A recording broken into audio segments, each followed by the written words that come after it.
The Trump train keeps rolling through western states this week. The president wrapping up another massive rally just a few minutes ago in Las Vegas. Trump on his game, mocking the Democrats ahead of the Nevada caucuses tomorrow. Take a look. Pocahontas was really mean, but she's going to be easy. I hope it's her. It's not going to be her. She made a little comeback the other night because she took Mini Mike to the cleaners, but it's not going to be her. It can't be Buttigieg. Can't be, I don't think. Alfred E. Newman. Ladies and gentlemen, introducing President Alfred E. Newman. Bernie is too emotional. He's screaming, going crazy. And Biden is angry. Biden is angry. Everything's anger. Gee. And that's what happens when you can't get the words out. No, it does. And Trump saving his best for Mini Mike Bloomberg. We got a new one, Mini Mike. How did he do in the debate the other day? Mini Mike! Here's a box, Mike. Here, Mike. Boom. Mini Mike so far has spent almost $500 million in order to get embarrassed by Pocahontas. She's mean, right? Right?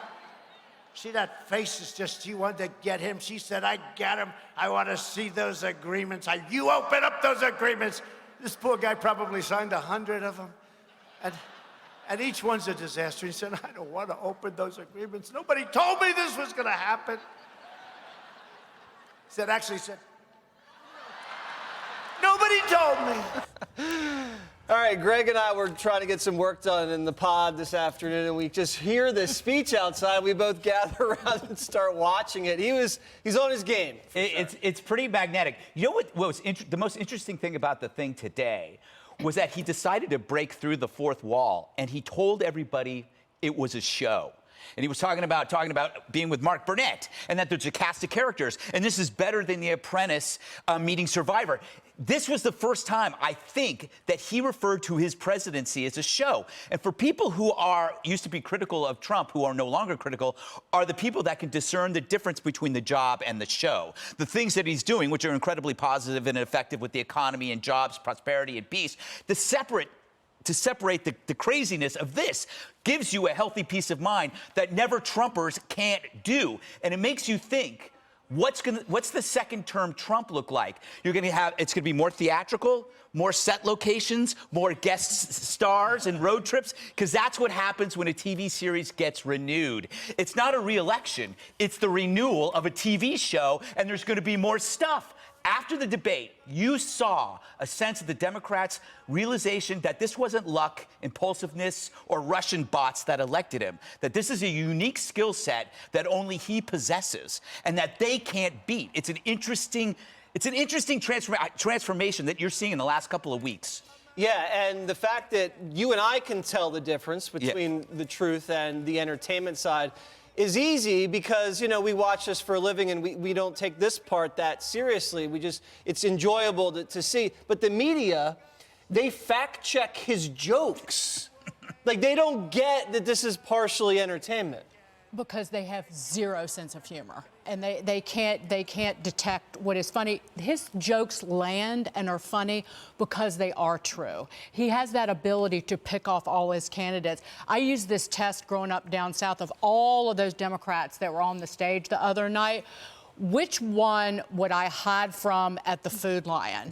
Which one would I stand in front of the frozen food case and get frostbite on my nose so I didn't have to talk to one of them? What a visual. Well, it's true. And it's like, let me know when they're in the parking lot already, because Bernie's going to be upset about, you know, food inflation. His bananas cost more money.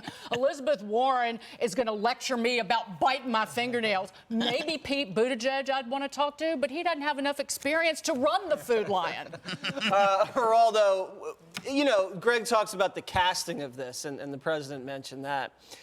The president's not responsible for casting the Democratic field. He is just lucky that these people are running against him. It wouldn't matter who it was, though, Jesse. He finds the weak spot wherever it is. He's like a great fighter. He knows, and he's such an oversized personality that he blocks out the sun. Everybody else seems like mini somebody or other. He lets no insult go unresponded to. He's got a flamethrower. You give him one shot, man, he's going to scorch you. And I think that, and he also has the charisma there is unmistakable. It is the charisma, though, of the bully. It's the I use the expression Godzilla. He comes in and, okay, you hit me, whack, I'm going to kill you. And, he's a scary adversary, but he's also such a magnetic personality that he rates. And he's right when he says that but for him, CNN would be out of business. The New York Times would be a failing newspaper. The Washington Post would be trying to sell copies and to I think we bureaucrats. have some of that sound. Let's listen and Tammy can respond. Eventually, the Times and the Washington Post, which will be dead as a doornail after I leave, and the CNN, it'll be an obsolete business, the cable business. MSDNC will be out of business. If the Titanic equivalent went down, they wouldn't cover it unless I was on the sucker. I mean, that is true. It's everything true. Trump right now. It's true. And the entire thing is caricatures about people, right? There's all elements of truth. It's the picture you get at Disneyland where it kind of looks like you. It's just like certain things are exaggerated, right? But it's absolutely true. And what's great about this guy is this is the same guy that everybody got to meet in 2015. He hasn't changed. They haven't ruined him. He didn't get scared. He didn't adjust. That's the other thing they love about him, is that this, in fact, while it is perhaps performance, it's really him as well. Just like him governing is performance in a sense, but that's him too. And Americans can relate to him. That's what everyone's thinking, but it's also because it's consistent. That this is, sometimes he might irritate you or might not agree, but there he is, he's the same guy, and you do know that it's a joke. The only people who don't, of course, are the Democrats, and they become, in an effort to be like Trump, revealing their ultimate weakness, which is their lack of confidence in themselves. They want to be like someone else. That has been the ultimate fraud, right? Is what the Democrats and the establishment's always done, is present these kinds of figures to you of who they are and whether it's the Obamas or even the Bushes or the Clintons, anyone else. This is brand new, and it is real, and that's what they can't stand, and they can't replicate it.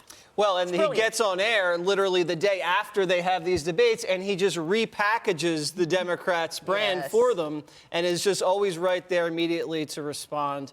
So he gets his imprint on it. All right.